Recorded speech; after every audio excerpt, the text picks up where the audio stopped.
বিসমিল্লাহির রহমানির রহিম। আসসালামু আলাইকুম এভরিওয়ান। সকলে কেমন আছে? নিশ্চয়ই সবাই সুস্থ এবং ভালো আছেন। আজ একটি নতুন ভিডিও নিয়ে আলোচনা করব। ভিডিওটি হলো পায়ের ফাঁকে গায়ে যা করণীয়। দেখেন এভরিওয়ান, এটি একটি ইম্পর্ট্যান্ট একটি ডিজিজ। দেখা যাচ্ছে যে আমরা যদি অবিরাম পানিতে নেমে যদি অবিরাম কাজ করি, এর ফলে আমাদের পায়ের ফাঁকে ঘা হতে পারে। আবার দেখা যাচ্ছে যে আমাদের মাঝে যদি ব্যাকটেরিয়া জনিত কোনো উপায়ে যদি এফেক্ট করে, এর ফলে আমাদের পায়ের ফাঁকে ঘা রোগটি হতে পারে।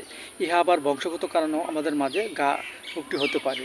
এই ঘা রোগটিকে আবার হাজা ঘাও বলে থাকে। সো এভরিওয়ান, এই রোগটি আমাদের মাঝে হলে যে লক্ষণগুলো থাকে তা হলেও দেখা যাচ্ছে যে এই রোগ আক্রান্ত ব্যক্তির যদি শীতকাতর হয় এবং প্রস্রাবে দুর্গন্ধ থাকে এবং শরীর থেকে ঘাম ঝরে এবং পায়ের ফাঁকে ঘা হয়েছে, ঘাটি জ্বলে ব্যথা করে দুর্গন্ধ বের হয়, এক্ষেত্রে আমরা যে ওষুধটা খেতে পারি সেটা হলো অ্যাসিড-নাইট্রিকাম 30। আমরা 2 ফোঁটা করে সকাল বিকাল 2 বার সেবন করতে পারি। এছাড়াও দেখা যাচ্ছে যে এই রোগ আক্রান্ত ব্যক্তিটি যদি একটু নোংরাটে হয় এবং পায়ের ফাঁকে ঘা হয়েছে, খুব ব্যথা করে জ্বলে, এক্ষেত্রে আমরা যে ওষুধটি খেতে পারি সেটা হলো সালফার 30। আমরা 2 ফোঁটা করে সকাল বিকাল 2 বার সেবন করতে পারি।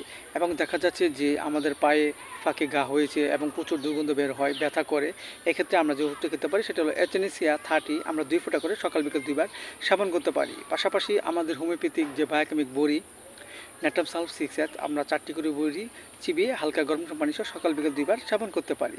এতে করে অনেক অংশে আমাদের পায়ের ফাঁকে ঘা আস্তে আস্তে ভালো হয়ে যাবে। এবং আমরা বাহ্যিকভাবে একটি ওষুধ প্রয়োগ করব। দেখা যাচ্ছে যে অ্যাথেনিসিয়া মাদার আমরা হাফ আওয়ার 6 দিন নিয়ে এবং এর সাথে আমরা যদি অলিভ অয়েল মিশ্রিত করে আমরা তুলা দিয়ে আমাদের পায়ের ফাঁকে ফাঁকে যদি আমরা বাহ্যিকভাবে লাগাই, এতে করে অনেক অংশে ঘা রোগটি ভালো হয়ে যাবে।